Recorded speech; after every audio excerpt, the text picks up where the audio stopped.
Good morning. जितने भी student हैं जो डिफेंस फोर्सेस की तैयारी कर रहे हैं उनके लिए एक नई अपॉर्चुनिटी आई है। एयरफोर्स ने नोटिफिकेशन जारी किया है मेडिकल असिस्टेंट के लिए। तो जो स्टूडेंट बायोलॉजी बैकग्राउंड से हैं वो इसके लिए अप्लाई कर सकते हैं।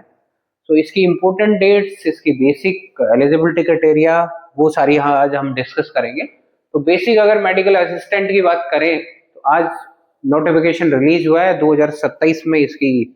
Most probably you will join the defense forces. So Indian Air Force has released the recruitment notification for Group Y and non-technical medical assistant trade also. That will be intake 01/2027. So this recruitment only for the male candidate, है ना। Female apply नहीं कर सकती है, male candidate के लिए ये allow किया गया है। इसके ऑनलाइन रजिस्ट्रेशन आज से शुरू हो गए हैं 12 जनवरी 2026 से, और 1 फरवरी 2026 तक आप इसके लिए अप्लाई कर सकते हैं। अगर ऑनलाइन एग्जामिनेशन की डेट की बात करें तो 30 और 31 मार्च को ऑनलाइन एग्जामिनेशन आपका होने वाला है। तो आज ही आप इस फॉर्म के लिए अप्लाई करें। ऑनलाइन का लिंक भी मैं बता दूंगा, इसमें हमने ऐड ऑन किया है। We are having the merit list. Provisional selection candidates की जो मेरिट लिस्ट है वो लगभग 14 नवंबर 2026 तक रिलीज हो जाएगी। अगर एनरोलमेंट लिस्ट की बात करेंगे तो 1 दिसंबर 2026 तक you will get the enrolment list of this examination also. If you are talking about the eligibility criteria, nationality आपकी होनी चाहिए इंडियन सिटीजन होना चाहिए। Gorkha, subject of the Nepal, they can apply for this also.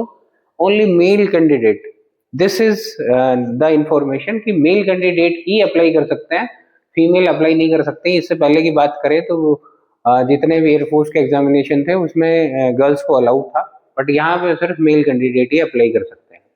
Age criteria की बात करें तो 1 जनवरी 2006 और 1 जनवरी 2000 के बीच में पैदा होने वाले बच्चे अप्लाई कर सकते हैं।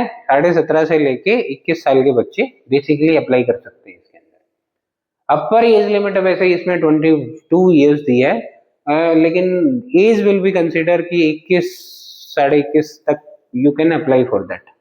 तो ये 1 जनवरी 2006 से 1 जनवरी 2010 के बीच वाले स्टूडेंट अप्लाई कर सकते हैं।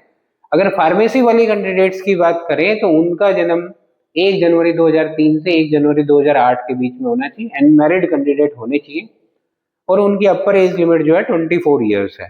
जो फार्मेसी जिन्होंने कर रखी है, ग्रेजुएशन कर रखी है, उनके लिए एज रिलैक्सेशन दे रखा है 24 ईयर्स तक they can apply. Education qualification की बात करें 10+2 एंट्री लेवल का ये एग्जामिनेशन है। बेसिक फिजिक्स, केमिस्ट्री, बायोलॉजी और इंग्लिश एज ए सब्जेक्ट आपके होने चाहिए। जिस भी स्टूडेंट के पास में बायोलॉजी एज ए सब्जेक्ट था 12th में, वो अप्लाई कर सकता है। मिनिमम 50% मार्क्स एग्रीगेट 12th में आपके होने चाहिए। इंग्लिश में 50% मार्क्स मैंडेटरी हैं।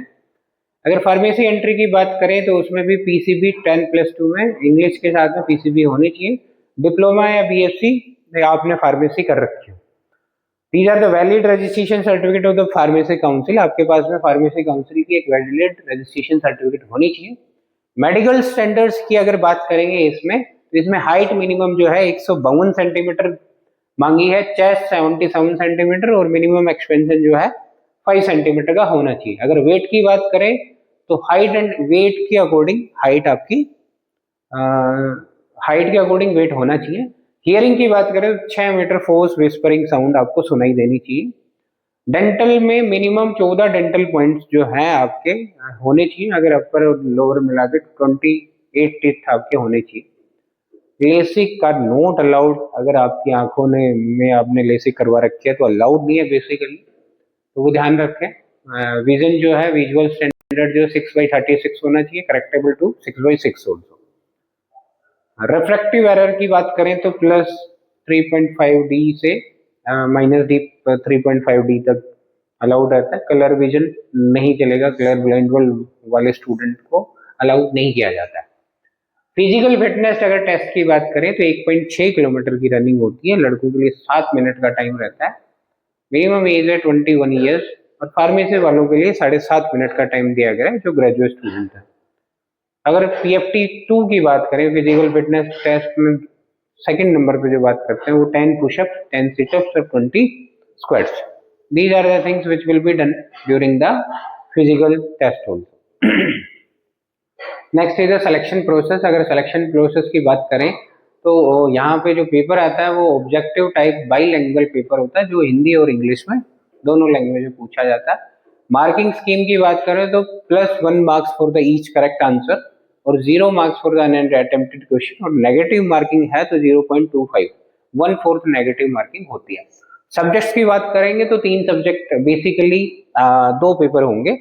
एक इंग्लिश का होता है जिसमें 20 मार्क्स का ये पेपर होगा। Second paper will be the Raga, reasoning and general ability, that will be the 30 marks. Total marks will be the 50 marks का पेपर होगा, जिसमें इंग्लिश का सेक्शन की बात करें तो ग्रामेटिकल पोर्शन, वोकेबुलरी सेक्शन और रीडिंग एंड कॉम्प्रिहेंसिव पैसेज, ये आपसे पूछा जाता है। सेकंड पार्ट जो पेपर होता है उसमें रीजनिंग एंड जनरल अवेयरनेस वाला जो पेपर है उसमें number series, analogy, classification, coding, decoding, basic aptitude mathematics भी आती है। और जनरल अवेयरनेस टॉपिक्स में आप बात करेंगे current affairs, Indian history, Indian geography. So these are the basic topics that you have to prepare for this examination. Second phase की अगर बात करें, फिजिकल और एडेप्टेबिलिटी टेस्ट होता है। फिजिकल फिटनेस टेस्ट में बताया कि 1.6 किलोमीटर 7 मिनट में होना चाहिए और 7.5 मिनट का टाइम दिया गया फार्मेसी वाले कैंडिडेट्स को। अडेप्टेबिलिटी टेस्ट 1 में एक रिटन एग्जामिनेशन होगा जिसमें आपको ऑब्जेक्टिव क्वेश्चन दिए जाएंगे, जो आप अगर फिजिकल क्वालिफाई कर लेते हैं उसके बाद में सेकंड, पहले रिटन एग्जामिनेशन क्वालिफाई करना है, फिर फिजिकल पैरामीटर्स का टेस्ट होता है, फिर उसके बाद में एक situation reaction test, adaptability test होता है जिसके अंदर बेसिक सिचुएशन बेस्ड क्वेश्चन पूछे जाते हैं और उसके साथ में फिर ग्रुप डिस्कशन होता है। These are the standards which will be asked during the phase 2 examination. Phase 3 की बात करें तो मेडिकल स्टैंडर्ड्स में 152.5 सेंटीमीटर की हाइट पूछी गई है। चेस्ट जो है मिनिमम रेंज है 77 सेंटीमीटर और एक्सपेंशन जो है 5 सेंटीमीटर का होना चाहिए। विजन की बात करें 6/36 करेक्टेबल टू 6/6 होना चाहिए और नो कलर ब्लाइंडनेस नहीं होना चाहिए।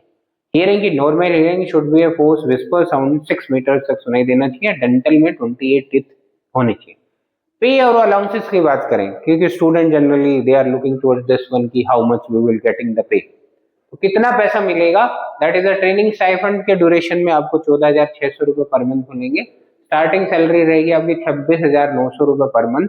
उसके साथ में बेसिक अलाउंसेस भी मिलेंगे, DA, HRA, TA, MSP, CSD, medical and leave benefits. These are the benefits you will get during the this selection also. Group insurance की बात करें तो that will be 62.5 lakhs, 62.5 lakh का आपको इंश्योरेंस मिलेगा। जॉब रोल क्या रहेगा आपका, basic nursing and first aid का रहेगा, मेडिकल स्टोर मैनेजमेंट का रहेगा, डिस्पेंसरी एंड वार्ड सुपरविजन का रहेगा, field and hospital duty in the air force. Air force के अंदर ये सारी ड्यूटीज आपको निभानी पड़ेंगी एयरफोर्स हॉस्पिटल के अंदर। अब किस तरीके से आप इसके लिए अप्लाई कर सकते हैं, तो आप अप्लाई ऑनलाइन जाके कर सकते हैं। एयरफोर्स की वेबसाइट recruitment.airci.com पे जाके आप अप्लाई कर सकते हैं। अगर एप्लीकेशन फीस की बात करें तो 550 रुपए plus GST, this will be the charging of the fees also. आपकी वैलिड ईमेल आईडी और मोबाइल नंबर इसके लिए जरूरत पड़ेगी, तो अगर आपकी ईमेल आईडी नहीं है तो you have to create the email ID also, और मोबाइल नंबर आपके जो पर्सनल मोबाइल नंबर है वो आप सबमिट कर सकते हैं। डॉक्यूमेंट्स में बात करें तो basic photographs, recent size, colour size photograph चाहिए। 1 महीने से ज्यादा पुरानी आपकी फोटोग्राफ नहीं होनी चाहिए और फोटोग्राफ के ऊपर स्लेट पे लिख के डेट पे मेंशन करके then you have to take the photograph also. Size जो है 100 KB से 200 KB के बीच में होने चाहिए। फॉर्मेट JPG या फॉर्मेट में होना चाहिए। लाइट बैकग्राउंड होना चाहिए। नो मास्क कैप, चेहरे पे कोई मास्क लगा हुआ नहीं होना चाहिए। Candidate holding black slate with name and date, अपना नाम होना चाहिए और उसके ऊपर डेट होनी चाहिए जिसमें व्हाइट चौक से लिखा हुआ होगा कि कौन सी डेट को आप फोटो बनवा रहे हैं। फेस आपका स्ट्रेट होना चाहिए, नेचुरल लुक होना चाहिए ताकि वो रिजेक्शन में ना आए। कैंडिडेट सिग्नेचर की बात करें तो कैंडिडेट सिग्नेचर व्हाइट पेपर पे ब्लैक इंक से आप सिग्नेचर कर सकते हैं और उसके साथ में उसके साइज जो है 80 to 150 KB के बीच में होनी चाहिए और फॉर्मेट यहाँ पे भी JPG फॉर्मेट में होना चाहिए। अगर पेरेंट एंड गार्जियन सिग्नेचर की बात करें तो required only if the candidate below 18 years of the age. Father mother guardian के सिग्नेचर होने चाहिए, प्रॉपरली स्कैन और अपलोड कर दें। लेफ्ट हैंड थंब इम्प्रेशन चाहिए होता है इसमें, आप इंक पैड का यूज करके थंब इम्प्रेशन बना सकते हैं। 50 से 100 KB के अंदर होना चाहिए और उसका भी फॉर्मेट JPG फॉर्मेट में होना चाहिए। फाइनल सबमिशन के बाद में check the details whatever you have given in that, और अगर कोई मिस्टेक है तो उसको एडिट ऑप्शन पे जाके चेक कर सकते हैं। आधार डिटेल में आपके लास्ट के 4 डिजिट मांगेंगे।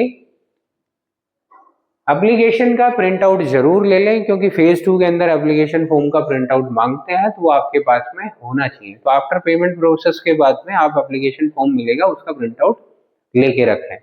मल्टीपल पेमेंट होती है तो वो रिफंड हो जाता है, कोई इशू नहीं है कि आपका पेमेंट अगर 2 बार हो गया है, एक बार नहीं हुआ था, आपके पास कंफर्मेशन नहीं है तो दोबारा कर दिया तो it will be refunded to you also. Important instruction ये है कि अगर सिलेक्शन प्योरली मेरिट बेस्ड होता है, जो स्टूडेंट मतलब मेरिट को क्वालिफाई करेगा उस बेस पे सिलेक्शन होगा, कोई भी ब्राइब रिक्वायर नहीं होती है। Mobile phone strictly prohibited in the examination और ऑफिशियल कुछ भी information that will be updated on the air force website also. तो मोशंस एकेडमी में मेडिकल असिस्टेंट के बैचेस स्टार्ट हो गए हैं, तो जितने भी स्टूडेंट जो तैयारी कर रहे हैं, ज्वाइन करना चाहते हैं, तो मोशंस एकेडमी को ज्वाइन करें। हमारे यहाँ पे 3 से 4 घंटे की आपकी क्लासेस होंगी, उसके साथ में written, phase 2, physical standards, everything we will provide in the same campus.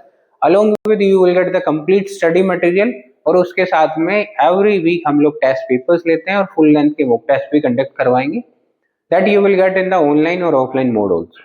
तो थैंक यू, जय हिंद।